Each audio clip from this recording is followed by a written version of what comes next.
What's going on, guys? Let's talk about the NASCAR Cup Series at the Roval. Got my coffee, getting ready to get my day started here. So excited to break down the slate and start making some lines and just look forward to the race later. So pretty crazy Xfinity Series race there, obviously with the drama involved at the end and the controversy involved at the end of the race there with Parker Kligerman just barely not taking the checkered flag before the caution light came out. And then, of course, Sam Mayer ended up going on to win that race. But had a pretty good Xfinity DFS day nonetheless. So let's hope we can continue that success today for the Cup Series. So, um, looking at this race preview and initial thoughts, we are at the Charlotte, road course. We call it the Roval here.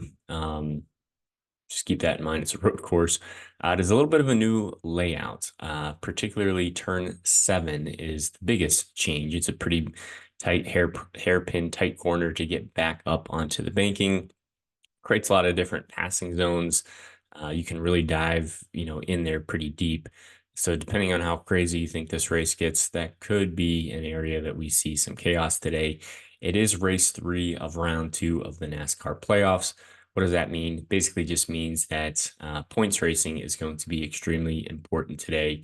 After today, 4 drivers are going to get eliminated from the playoffs.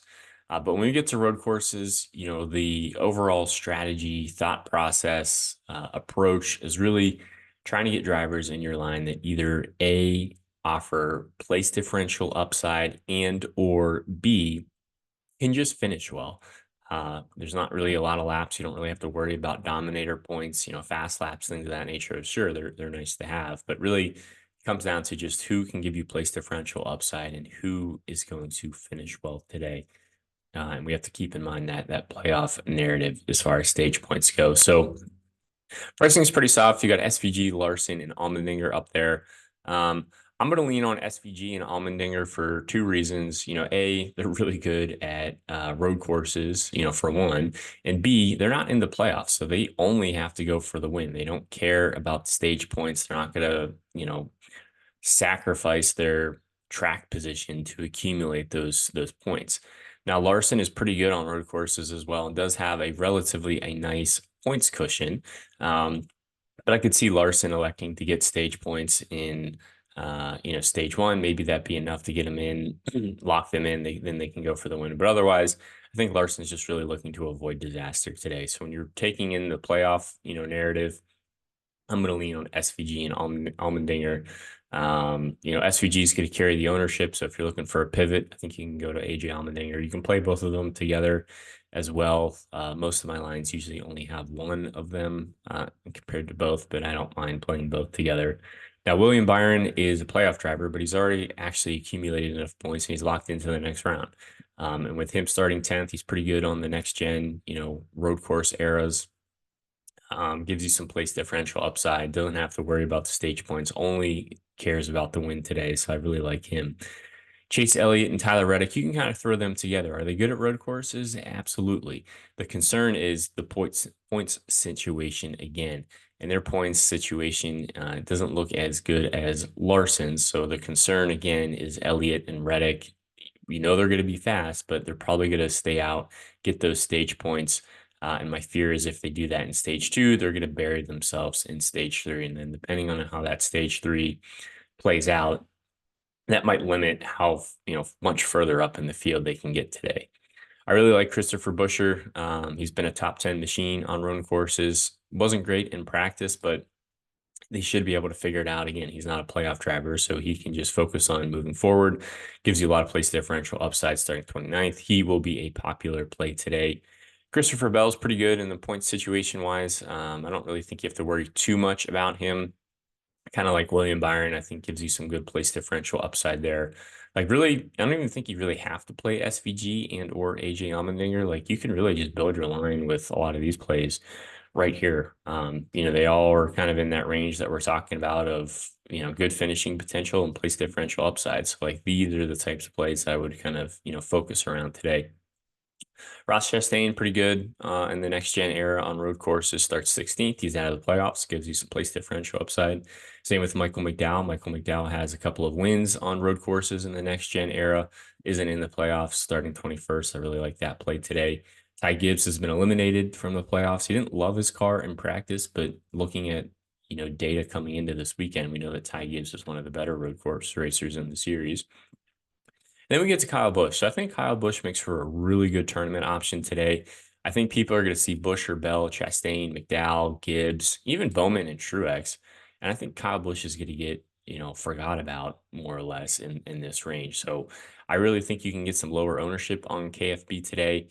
Again, he's in the playoffs, pretty decent at road courses. I wish he started a little bit further back, but I think that 11th place starting position is going to keep some people off of him as well.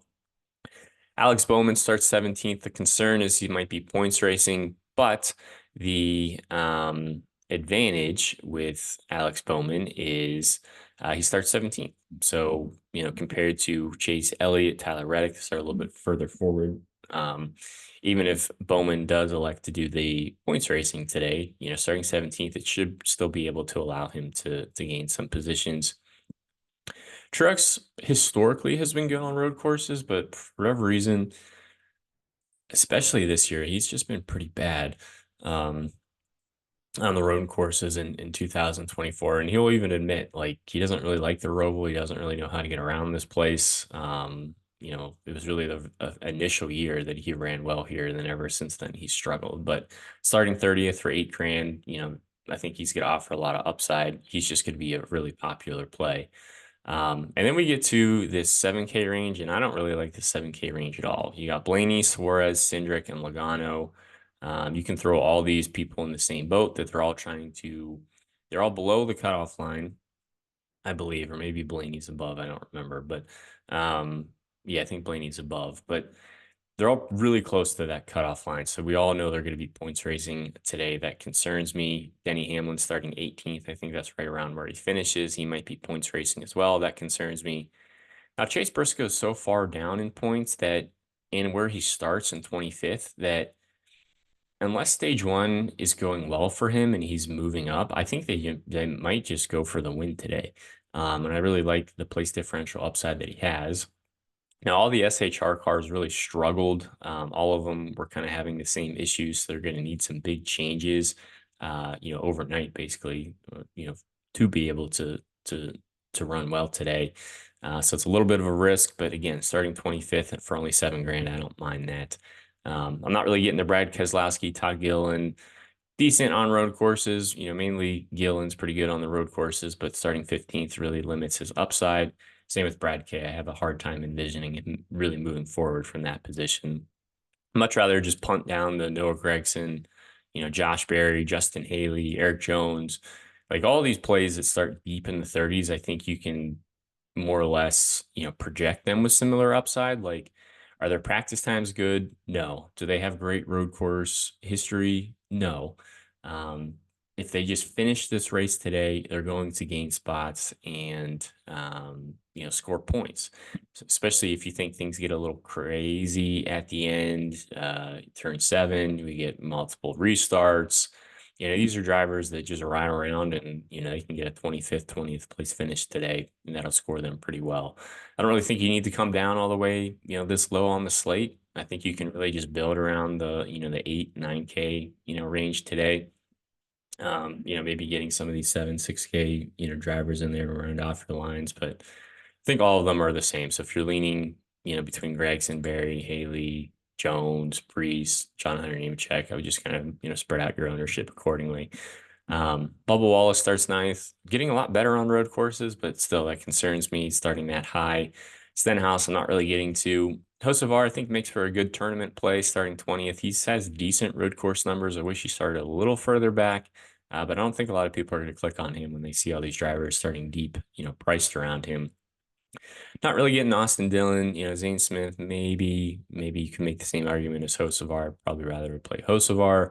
LaJoy, I don't really want to go there. Priest and John Hunter Nemechek, we kind of rope them in with those other drivers in the 30s.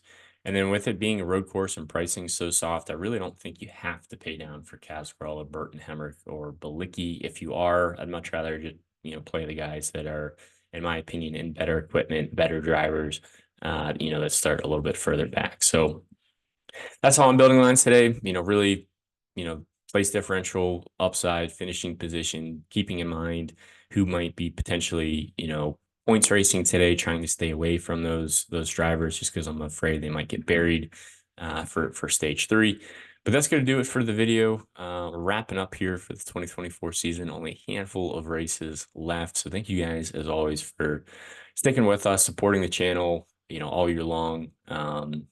Things die down a little bit when the NFL season comes around. But if you're still watching these videos as far into the season, thanks for supporting us and sticking with us.